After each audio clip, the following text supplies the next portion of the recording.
How to accept an invitation on Skype. Hi everyone, welcome to our channel. This is Rose from Create Login and Delete. And without further ado, let's dive right into the video. Launch any web browser on your device. Click search bar, type in skype.com and press enter on your keyboard. Make sure to sign in to your account with the help of the sign in button at top right.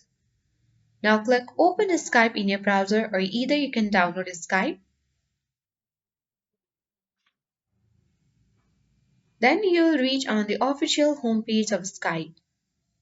Simply, you need to look for the invitation request from the sender, from the chat section, or simply the notification section. Here, I don't have any invitation right now, but if you have any, you will get one on the notification section. Simply, you will see the accept button. Click accept to add them to your contacts.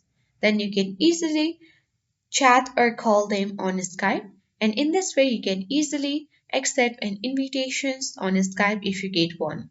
So I hope this guide was helpful. If it was, then do like, share, comment, and don't forget to subscribe.